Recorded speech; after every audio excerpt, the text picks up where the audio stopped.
بادشاہوں کا بادشاہ، دونوں ہاتھ اوپر کر کے، بادشاہوں کا بادشاہ یسوع بادشاہ۔ آج ہم خداوند یسوع مسیح جو کل کائنات کا بادشاہ ہے، آج ہم اس کی عید منانے جا رہے ہیں۔ تو آج آسمان پر بھی خوشی کہ ہم بادشاہوں کے بادشاہ یسوع بادشاہ کی عید مناتے۔ جس طرح میں نے پچھلے اتوار بتایا کہ یہ ہمارے مذہبی تہوار یا کیلنڈر کا اختتام بھی ہے، اور اگلے اتوار سے ہم نئے سال کا آغاز کریں گے۔ تو آج سال کے آخر میں، مذہبی طور پر سال کے آخر میں ہم خدا کا شکریہ ادا بھی کریں گے کہ خدا نے مجھے اور آپ کو یہ فضل بخشا ہے۔ بہت سارے ایسے لوگ تھے جنہیں یہ خواہش تھی کہ وہ شاید اس دن میں شامل ہوں، لیکن وہ آج ہمارے ساتھ اس خوشی اور اس دن میں شامل نہیں۔ خدا نے ہمیں یہ موقع بخشا کہ ہم زمین پر رہ کر اس کے بادشاہ ہونے کی عید منا سکیں۔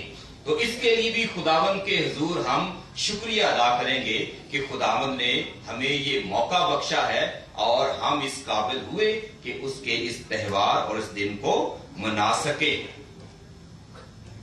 تو آج جب ہم کہتے ہیں کہ یسوع مسیح کل کائنات کا بادشاہ، کہ وہ اس دنیا اور اس کے بعد جو دنیا ہے اس کا بھی وہ بادشاہ، تو اسی لیے کلیسیا نے اسے کہا ہے کہ یہ کل کائنات کا بادشاہ، کل کائنات کا بادشاہ۔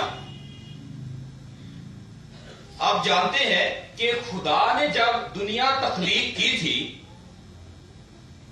تو دنیا تخلیق کرنے کے ساتھ ہی اس نے دنیا کا ایک قانون بھی بنایا تھا کہ دنیا کا قانون کیا ہے۔ ایک مثال دیتا ہوں، مشہور مثال ہے، بچے جانتے ہیں کہ اگر درخت کے اوپر پھل لگا ہے، اسے پتھر ماریں گے تو کیا ہوگا؟ نیچے گرے گا۔ اسے ہم کیا کہتے ہیں؟ نیوٹن کا قانون، کہ کشش ثقل، گریوٹی، کہ وہ اوپر سے چیز نیچے کی طرف گرتی۔ اور اگر آپ جتنے مرضی دنیا کے کہہ سکتے ہیں کہ سائنٹسٹ ہے، تجربہ کار لوگ ہیں، کسی بھی چیز کو آپ بغیر کسی سپورٹ کے ہوا میں نہیں کھڑا کر سکتے۔ کہ کھڑ سکتے ہیں؟ ایسا کون کر سکتا ہے؟ ایسا تو یا جادوگر کر سکتا ہے یا معجزہ کرنے والا۔ اور اگر یہ دونوں نہیں ہے تو تیسری ایسی ذات ہے جو ایسا کر سکتی ہے۔ وہ کون ہے؟ جس نے یہ قانون بنایا کہ اوپر سے چیزیں نیچے کی طرف گرتی، گریوٹی۔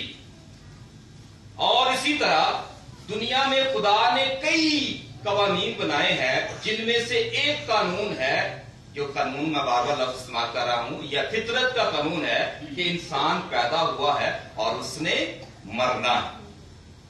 تو میں اور آپ کیا موت کو روک سکتے ہیں؟ دعا تو کر سکتے ہیں، لیکن پھر بھی مرضی یا عمل وہی ہونا ہے جو خدا کو منظور، جو قدرت کو منظور ہے، جو فطرت کو منظور ہے، کہ جس نے مرنا ہے اس نے مرنا ہی ہے، کیونکہ یہ فطرت نے کہا ہے کہ جو چیز پیدا ہوئی ہے اس کا اختتام، جس کی ابتدا ہے اس کا آخر بھی، چاہے وہ انسان ہے یا کائنات میں جو چیز سانس لیتی اور چلتی پھرتی ہے، اس کو اس دنیا سے جانا ہی۔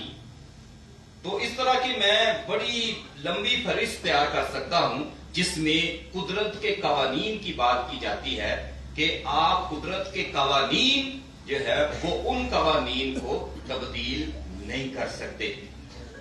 نہ آپ موت کو زندگی دے سکتے ہیں، مرے ہوئی چیز یا شخص ہو اس کو ہم زندگی نہیں دے سکتے۔ تو جو زمین کا بادشاہ ہے، چاہے وہ جتنا مرضی طاقتور ہو، دنیا میں آج کل کس کو کہتے ہیں طاقتور؟ سپر پاور امریکہ ہے، اس کے پاس ساری ٹیکنالوجی ہے، وہ دنیا کو تباہ تو ضرور کر سکتا ہے، لیکن اس کے پاس آج تک کوئی ایسی ویکسین، کوئی ایسی میڈیسن اور کوئی ایسا طریقہ کار نہیں ہے جس سے وہ دنیا کو کیا کرے؟ دنیا کو زندگی دے دے. مثال کے طور پر اگر وہ سارے لوگ مر جاتے ہیں پوری دنیا میں تو وہ اپنے لوگوں کو زندہ رکھنے کے لیے جیسے کرونا وائرس کی ویکسین تھی اپنے ملک میں رکھے گئے کہ میں نے نہیں یہ دینی, جو میرے لوگ مریں گے میں انہیں یہ پلاؤں گا اور میرے لوگ دوبارہ زندہ ہو جائیں گے. ایسا ہو سکتا ہے؟ نہیں نہ ہو سکتا. اس لیے خدا نے یہ زندگی اور موت اپنے ہاتھ میں رکھی, اور یہ قدرت کا قانون یعنی لا آف نیچر کہ خدا نے یہ ایسے قوانین بنائے ہیں جن کو انسان نہیں توڑ سکتا. اور اگر ایسا ہوتا ہے تو پھر ہم اس کو معجزہ کہتے ہیں. کیا کہتے ہیں؟ معجزہ. اور معجزہ بھی انسان نہیں کر سکتا. یہ کر سکتا ہے. کہنے کو لوگ کہتے ہیں جی میں نے فلانے کو شفا دے دی, یہ معجزہ تھا, یہ لنگڑا تھا, یہ لولا تھا, اور یہ بہرا تھا, اور یہ گونگا تھا, اور یہ مر گیا تھا, میں نے اس کو پاؤں پر کھڑا کر دیا. اور کہنے کو جب وہ کوئی یہ معجزہ اپنے نام کرتا ہے تو اس کے پیچھے کی حقیقت بھی ہم جانتے ہیں کہ اگر میں معجزہ کرتا ہوں یا آپ معجزہ کرتے ہیں, اس معجزے کا بھی موجد جو ہے وہ کون ہے؟ خدا ہے. خدا کے علاوہ اس دنیا میں کوئی کچھ بھی نہیں کر سکتا. اور اسی لیے تو خداوند یسوع مسیح کہتا ہے کہ میرے بغیر تم کچھ نہیں کر سکتے. فطرت کہتی ہے کہ انسان نے مرنا ہے, اور یہ یائر کی بیٹی کا ہاتھ پکڑ کہتا ہے کہ تلیتا قومی, اٹھ جا, اٹھ کھڑی ہو, میں تجھے زندہ کرتا ہوں, لڑکی کھڑی ہو جا. لازر سے کہتا ہے کہ باہر نکل آ. کانا گلیل کی شادی میں خداوند یسوع مسیح, پانی ہم جانتے ہیں کہ پانی, اور اگر میں بننا ہے تو میں بننے کے لیے انگوروں کی ضرورت ہے. کوئی انسان جو پانی کو میں تبدیل کر دے؟ فطرت کے خلاف ہے نا کہ میں کا ذائقہ پانی میں نہیں آ سکتا. لیکن خدا نے انسان ہوتے ہوئے وہاں پر بھی یہ ظاہر کیا کہ اس کے پاس یہ بھی اختیار ہے. کیونکہ اختیار اس کے پاس کیوں نہیں ہے؟ کیونکہ فطرت کا قانون ہی اس نے بنایا ہے. تو میں نے شروع میں کہا کہ فطرت کو توڑ, فطرت کے قانون کو بنانے والا ہی فطرت کے قانون کو بدل سکتا ہے. جی انسان کو زندہ نہیں کر سکتا. انہوں نے مثال دی, پرانے عہد نامے میں بھی ایک معجزہ ہوا مردہ زندہ کرنے والا. کون سا معجزہ تھا؟ کس نے کیا تھا؟ شاباش. پرانے عہد نامے میں معجزہ ہوا, نئے عہد نامے میں بھی ایک رسول نے معجزہ کیا مردوں کو زندہ کرنے. کس نے کیا؟ پطرس رسول نے. کس نے؟ پطرس رسول نے. اس نے ایک خاتون کو زندہ کیا. لیکن آپ اس کے الفاظ دیکھیں, جب وہ مردوں کو زندہ کرتا, بیماروں پر ہاتھ رکھتا, تو پطرس رسول کا کیا تھا؟ کہتا ہے کہ میں جب بھکاری سے مانگ رہا تھا تو اس نے کیا جواب دیا؟ اس نے کہا سونا چاندی تو میرے پاس ہے نہیں, لیکن جو مجھے یسوع سے ملا ہے میں تجھے کہتا ہوں یسوع مسیح کے نام سے چلتا پھرتا. اس نے یہ نہیں کہا کہ میں تجھے کہتا ہوں کہ اٹھ اور جا, اپنا کٹھولا اٹھا اور چلا جا. اس نے کہا نہیں, یسوع مسیح کے نام سے. اس کے اس معجزے میں بھی خداوند یسوع مسیح. تو جب آپ یہ ساری چیزیں اپنی زندگی میں دیکھتے ہیں کہ جتنے مرضی آپ دنیا میں روحانی ہو جائے, معجزے کرنے والے ہو جائے, معجزوں کا موجد اور جو یعنی کہ کرنے والا ذریعہ وہ خداوند یسوع مسیح جو خدا ہے. اور یہ کلیسیا, کیتھولک کلیسیا, دوسری کلیسیاں سب مانتے ہیں کہ خداوند یسوع مسیح خود خدا جو انسان بن کر آ گیا. تو یہ تو دنیا کی بات ہم کر رہے ہیں.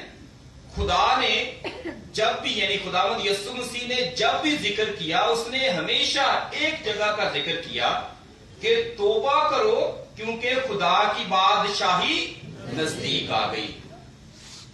جب اسے پینتوس پلاطس کے دربار میں پیش کیا گیا تو اس سے سوال کیا گیا کیا تو بادشاہ ہے؟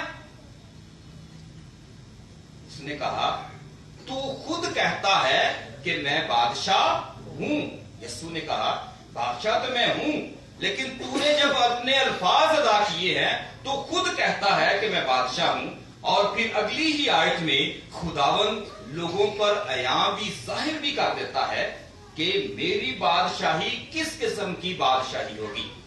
اس کے کیا الفاظ ہیں کہ میری بادشاہی اس دنیا کی بادشاہی نہیں۔ کیوں اس دنیا کی بادشاہی نہیں ہے؟ کیونکہ خداوند یسوع مسیح تو ہمیں اس جگہ پر لے کر جانے کے لیے آیا تھا جس جگہ سے ہم بھٹک کر زمین پر آ گئے تھے۔ ہم اس زمین کی بادشاہی کے لوگ نہیں تھے۔ تو ہماری پہچان ہماری پیدائش کی جگہ، ہمارے رہنے کی جگہ، اور ہمیں یہی بتایا جاتا ہے، لیکن انسان کی پیدائش کہاں پر ہوئی؟ ابتدائی انسان کی کہاں پر ہوئی؟ باغ عدن۔ وہ ہے خدا کی بادشاہی، اور اس میں خدا نے انسان کو پوری کائنات پر اختیار دیا۔ پوری کائنات میں جتنے بھی نباتات یا انسان، حیوانات، جو بھی مخلوق تھی، ان ساری مخلوق کے نام بھی اس نے رکھے، اور خداوند نے اسے کہا کہ میں تجھے ان کا سردار بناتا ہوں، خدا کے بعد جو اس کی مخلوقات کی دیکھ بھال کرنے والا ہے۔ تو یہ دیکھے کتنا بڑا اعزاز، اور اس بادشاہی کو توڑنے کے لیے شیطان نے اس بادشاہ کو اس نے اس کی بادشاہت سے بے دخل کروا دیا، یعنی آدم اور حوا کو زمین پر پھینکوا دیا۔ وہ اپنے ملک سے بے در اور بے گھر ہو گئے۔ تو خدا جو تو ویسے تو کل کائنات کا بادشاہ ہے، خدا چاہتا تھا کہ اب جس کو میں نے یہ ساری بادشاہی کا انچارج بنایا تھا، اب وہ سربراہ نہیں ہے۔ مخلوقات تو ہیں، فرشتے ہیں، اور اچھی مخلوق وہاں پر ہے، تو میں کسی نہ کسی طریقے سے اس بادشاہی میں حکومت کرنے والا واپس لے کر آؤں گا۔ تو خدا زمین پر بادشاہ، یا اس باغ عدن یا خوشی کے باغ یا خدا کی بادشاہی کے حکمران کو زمین پر منانے، ڈھونڈنے اور واپس لے جانے کے لیے آیا۔ سمجھ بھی آ رہی ہے بات کی نہیں؟ کہ خدا زمین پر انسان کو اس کے حقیقی گھر اور اس کی بادشاہی میں لے کر جانے کے لیے آیا۔ خداوند ہمیں یہ سکھانا چاہتا ہے کہ اس دنیا میں آپ رہتے تو ہے، لیکن جب آپ اس دنیا کو چھوڑیں گے اور میری بادشاہت میں جائیں گے تو وہاں پر سب کو ایک جیسا ہی قانون ملے گا۔ تو آج جب ہم یسوع بادشاہ کی عید مناتے ہیں تو یسوع بادشاہ ہمارے سامنے ہے، اور آج انجیل مقدس میں صلیب پر ایک ڈاکو نے کہا کہ اے خداوند اگر تو اپنی بادشاہت میں آئے تو کیا کرنا؟ مجھے یاد رکھنا۔ اور یسوع کا کیا جواب ہے کہ تو آج ہی میرے ساتھ فردوس میں ہوگا، تو آج ہی میرے ساتھ فردوس میں ہوگا۔ اور یہ دنیا کے بادشاہ تو خود مرتے اور خود فنا ہو جاتے ہیں، یہ کسی کو پار نہیں لگا سکتے، یہ کسی کو خدا کی بادشاہت میں نہیں لے کر جا سکتے۔ خدا کی بادشاہی ایسی ہے، یہ بادشاہیاں ختم ہوتی ہیں اور دوبارہ سے بنتی ہیں، لیکن خدا کی بادشاہی شروع سے ہے، تھی اور ہمیشہ رہے گی۔ اور جو اس بادشاہی میں شامل ہوگا خداوند انہیں وہاں پر احساس بھی بخشے گا، رتبہ بھی بخشے گا، اور کلام میں ہم کیا سنتے ہیں کہ وہ زندگی کا تاج اس کے سر پر رکھے گا، ہمیشہ کی زندگی کا تاج اس کے سر پر رکھے گا۔ یعنی جتنے بھی لوگ خدا کی بادشاہی میں داخل ہوں گے تو وہ کیا ہے؟